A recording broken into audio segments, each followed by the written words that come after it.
నమస్తే, welcome to our channel. నేను మీ సిరి. ఈరోజు వివేకానంద రెడ్డి గారి 5వ వర్ధంతి జరిగింది. అయితే ఆ సభలో ఏంటంటే జగన్మోహన్ రెడ్డి గారు, అవినాష్ రెడ్డి గారు అయితే కనిపించలేదు. వైఎస్ ఫ్యామిలీ మొత్తం కనిపించింది, కానీ అవినాష్ రెడ్డి నిఘా మాత్రం అక్కడే ఉంది అని చెప్పి మనకు తెలుస్తుంది. ఈ అంశాన్ని మనకి ఇంకా వివరించడానికి మనతో పాటు ఉన్నారు ప్రముఖ సీనియర్ జర్నలిస్ట్ డివిఎస్ గారు. నమస్కారం సార్. నమస్తే సార్. ఈరోజు చూసుకున్నట్టయితే వివేకానంద రెడ్డి గారి 5వ వర్ధంతి కడపలో జరిగింది. సో అక్కడ వైఎస్ ఫ్యామిలీ కుటుంబ సభ్యులు మొత్తం హాజరైనా కూడా జగన్మోహన్ రెడ్డి గారు అలానే అవినాష్ రెడ్డి గారు హాజరు కాలేదు. అంటే దీని వెనకాల ఇలాంటి కథ ఉండుంటుంది సార్. అసలు దీన్ని ఎలా చూడాలి మనం? చెల్లెళ్ళకి ఎదురుపట్టడం ఇష్టం లేదా? అక్కడ సునీత షర్మిలకి ఎదురుపట్టడం ఇష్టం లేక జగన్మోహన్ రెడ్డి అవినాష్ రెడ్డి రాలేదేం. ఇది ఆత్మీయ సమ్మేళనం. ఎక్కడ పెట్టుకున్నది? సునీత కడపలో ఏర్పాటు చేసింది. పులివెందుల్లో అడిగారు, పులివెందుల కళ్యాణ మండపానికి అది కూడా కట్టారంట. మరి ఏం జరిగిందో ఏమో, మాకు వేరే ప్రోగ్రామ్స్ ఉన్నాయండి అని మరి క్యాన్సిల్ చేశారు. అంటే పులివెందుల్లో వివేకానంద రెడ్డి వర్ధంతి సభ పెట్టుకోవటానికి, భోజనాలు పెట్టడానికి కూడా అక్కడ ప్లేస్ ఇవ్వలేదు. ఈ పరిస్థితి వచ్చుదని ఎవరన్నా ఊహించారా? అక్కడ పులివెందుల్లో దానికి ఆయన ఎమ్మెల్యే, దానికి ఆయన ఎంపీగా పనిచేసిన వ్యక్తి, మాజీ మంత్రి, ఆయన కుమార్తె తండ్రి పేరు మీద 4 అన్నం పెట్టుకుని అక్కడ ఆత్మీయ సమ్మేళనం పెట్టుకుంటే అది కూడా ఇవ్వడానికి వీల్లేదని జగనన్న ఆదేశించాడా? అందుకని కడపలో పెట్టుకున్నారు ఆత్మీయ సమ్మేళనాన్ని. ఆ కడప ఆత్మీయ సమ్మేళనంలో కూడా వీళ్ళిద్దరూ అన్నలు పాల్గొనలేదు. బహుశా జగన్మోహన్ రెడ్డి తాడేపల్లి ప్యాలెస్లో చిన్నాన్న ఫోటోకి దండేశాడా? అవినాష్ రెడ్డి కూడా వాళ్ళ ఇంట్లో వేసాడా? మరి చిన్న అన్నయ్య కదా, సొంత చిన్న అన్న. మళ్ళీ అంటే మరి వర్ధంతి సభ సందర్భంగా మరి వాళ్ళు కూడా నివాళులు అర్పించాలా? అందరి దృష్టి జగన్మోహన్ రెడ్డి మీద, అవినాష్ రెడ్డి మీద ఉన్నాయి. ఏది, చిన్నాన్నకి నివాళులు అర్పించారా లేదా? అవును సార్. ఇప్పుడు సునీత మాట్లాడుతూ ఏముంది ఆత్మీయ సమ్మేళనంలో, కడప సభలో ఒకటే మాట అందనమాట, నేను నా భర్త చంపామని అంటున్నారు. వివేక హత్య చేసింది కూతురు అల్లుడే అయినట్లయితే ఎందుకని అరెస్ట్ చేయలేదు? మా ఇద్దరిని అరెస్ట్ చేయండి.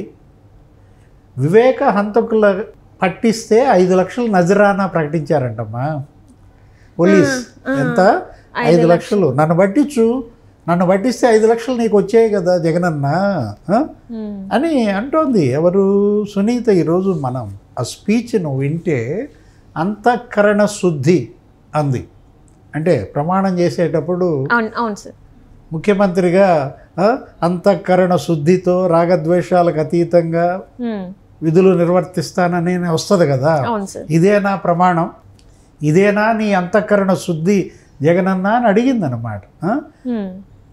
తండ్రి హంతకులను పట్టుకోలేనటువంటిది ఇంకా నీకేం అంతఃకరణ శుద్ధి ఉంది అని క్వశ్చన్ చేసింది. సౌభాగ్యమ్మ గారు ఏమన్నారు నిన్న? జగన్మోహన్ రెడ్డి సాయంత్రం దాకా ఎందుకు రాలేదని ప్రశ్నించింది. అవును సార్. ఇప్పుడు హత్య జరిగింది ఎప్పుడో అర్ధరాత్రి, తెల్లారుజామున. హత్య జరిగిన సమాచారం తెల్లవారుజామునే నీకు తెలుసు. బాహ్య ప్రపంచానికి హత్య విషయం తెలియకముందే జగన్మోహన్ రెడ్డికి, భారతికి తెలిసింది. అయినా జగన్మోహన్ రెడ్డి సాయంత్రం దాకా ఎందుకు రాలేదు అని ఆమె ప్రశ్నించింది. ఎవరు? చిన్నమ్మ.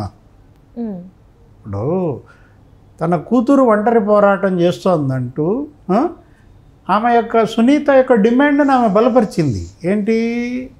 జగన్మోహన్ రెడ్డిని ఓడించమని చిన్నమ్మ పిలిపించింది. వైఎస్ఆర్ కాంగ్రెస్ పార్టీ మళ్ళా గెలిస్తే తన భర్త హంతకులు పట్టుబడరు, హంతకులను జగన్మోహన్ రెడ్డే కాపాడుతున్నాడు కాబట్టి కొడుకును ఓడించమని, కొడుకు పార్టీని ఓడించమని చిన్నమ్మ పిలిపిస్తోంది. అన్న పార్టీని ఓడించమని చెల్లెళ్ళు పిలిపిస్తున్నారు. షర్మిల కూడా మాట్లాడింది ఇవాళ సభలో. ఏమంది? చివరిసారి మా బాబాయ్ నాతో మాట్లాడినప్పుడు కడప లోక్సభ సీటు గురించే మాట్లాడాడు. నన్ను ఎంపీగా కంటెస్ట్ చేయమన్నాడు. నేను వద్దులే అన్నా కూడా నా చేత మాట తీసుకుని వెళ్ళాడు. అదే ఆయన్ని చివరిసారి చూడటం. ఇలా దిగజారిపోతావా జగనన్న అని అడిగింది. ఏది? రాజశేఖర్ రెడ్డి ఫోటో ఏమో పైన ఉంటుంది, పూలు జల్లుతూ ఉంటారు, కిందేమో వివేకానంద రెడ్డి రాసలీలనో లేకపోతే ఆయన స్త్రీలోలుడనో ఇవన్నీ రాస్తుంటారు. అంటే రాజశేఖర్ రెడ్డికి మరి వీళ్ళు ఏ విధంగా ఇది కట్టుబడి ఉన్నారు? రాజశేఖర్ రెడ్డి మీడియా పెట్టుకుని రాజశేఖర రెడ్డి తమ్ముడు మీద ఈ అసభ్య ప్రచారం ఏంటి, ఇంతగా దిగజారాలా అని ఎవరు ప్రశ్నిస్తున్నారు? సొంత కుటుంబ సభ్యులే ప్రశ్నిస్తున్నారు. షర్మిల, సునీత ప్రశ్నిస్తున్నారు. ఆ సాక్షి మీడియా ఎండీని ఆమె ప్రశ్నించింది, ఎవరు? భారతి గారిని. ఇప్పుడు వాళ్ళు ఒకటే అడుగుతుంది, హంతకులు ఎవరైనా సరే, మేమైనా హంతకులు అయితే మమ్మల్ని జైల్లో పెట్టండి, లేదు హంతకుల్ని కాపాడుతుంది జగన్మోహన్ రెడ్డి కనుకైతే అసలు హంతకుల్ని పట్టుకోండి, జగన్మోహన్ రెడ్డిని కూడా విచారించండి అని వాళ్ళు డిమాండ్ చేస్తున్న పరిస్థితి. మొత్తం ఇవాళ అన్ని పార్టీలు, అన్ని ప్రజా సంఘాలు అందరూ కూడా ఇవాళ ఆ కుటుంబానికి అండగా నిలబడ్డారు. వివేకానంద రెడ్డి మరి నా దగ్గరే ఉండుంటే, మేము అసలు ఇండియా రాకుండా అమెరికాలోనే కనుక ఉన్నట్లయితే బతికుండేవాడు కదా అంటుంది సునీత. తను అమెరికాలో ఉండేది, ఈయన అక్కడికి వెళ్ళేవాడు, వెళ్ళినా కూడా వారం రోజులు 15 రోజుల్లో మళ్ళీ వచ్చేసేవాడు, నన్ను ఇక్కడికి రమ్మని ఒత్తిడి చేశాడు ఇండియాకి, తండ్రి కోసం ఇక్కడికి నేను వచ్చాను, అలా కాకుండా అసలు మేము ఇండియాయే రాకుండా నా దగ్గరే మా నాన్న పెట్టుకుని ఉంటే కనీసం కళ్ళ ముందు మా నాన్న ఉండేవాడు కదా, ఇలా కిరాతక హత్యకు బలయ్యేవాడు కదా అనే ఆవేదన. వాళ్ళ కూతురు రోడ్డెక్కింది, భార్య రోడ్డెక్కింది. వివేకానంద రెడ్డి కూతురు భార్య రోడ్డెక్కడం చూసి రాజశేఖర రెడ్డి ఆత్మ ఎంత క్షోభిస్తుంది. వాళ్ళిద్దరూ రామలక్ష్మణులు. అవును సార్, నిన్న సౌభాగ్యమ్మ గారు ఇంటర్వ్యూలో కూడా చెప్పడం జరిగింది. ఇవాళ సునీత కూడా అదే చెప్పింది, షర్మిల కూడా అదే చెప్పింది కదా. అంటే అన్న లోక్సభకి వెళ్తే తమ్ముడు అసెంబ్లీకి వచ్చేవాడు, అన్న అసెంబ్లీకి వస్తే తమ్ముడు లోక్సభకి వెళ్ళేవాడు. 30 ఏళ్ళుగా అలా వాళ్ళిద్దరు రాజకీయం నడిచినప్పుడు ఎందుకు ఇవాళ జగన్మోహన్ రెడ్డి ఇలా నిర్దయగా వ్యవహరిస్తున్నాడు ఆ కుటుంబం పట్ల? షర్మిల ఏం చెప్పిందంటే, జగనన్న నువ్వు బెడ్రూమ్లోకి వెళ్ళు, అద్దం ముందు నిన్ను నువ్వు చూసుకో.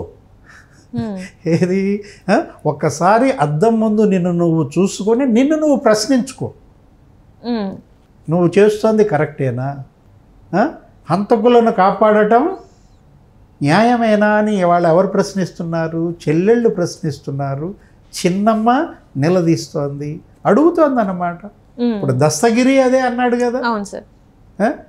ఇప్పుడు అన్ని వేళ్ళు ఎటువైపు చూపుతున్నాయి? జగన్మోహన్ రెడ్డి వైపు చూపిస్తుంది. ఆల్ రోడ్స్ లీడ్ టు రోమా లేదా అంటారు, all roads lead to Rome, all fingers pointed to Tadepalli palace. Sharmila అన్నది ఆ మాట. ఈరోజు కడప ఆత్మీయ సమ్మేళనంలో షర్మిల ఏమంది? అన్ని వేళ్ళు నీ వైపే చూపబడుతున్నాయి, ఎందుకు ఇంత దిగజారిపోయారు, హంతకులను రక్షించడం ఏంటి, అంతఃకరణ శుద్ధి ఇదేనా అనేమో సునీత అడుగుతుంది. ఇంతగా దిగజారిపోవాలా, ఒకసారి అద్దంలో నిన్ను నువ్వు చూసుకో అనేమో షర్మిల అడుగుతున్నాను. అసలు కొడుకును ఓడించమనేమో చిన్నమ్మ పిలిపిస్తోంది. అసలు విజయం ఎందుకు మాట్లాడలేదు? ఇప్పుడు సౌభాగ్యం ఇదే చెప్తోంది, షర్మిల అదే చెప్తోంది, సునీత అదే చెప్తోంది. ఇప్పుడు అందరి కళ్ళు ఎవరి మీద ఉన్నాయి నువ్వు చెప్పు?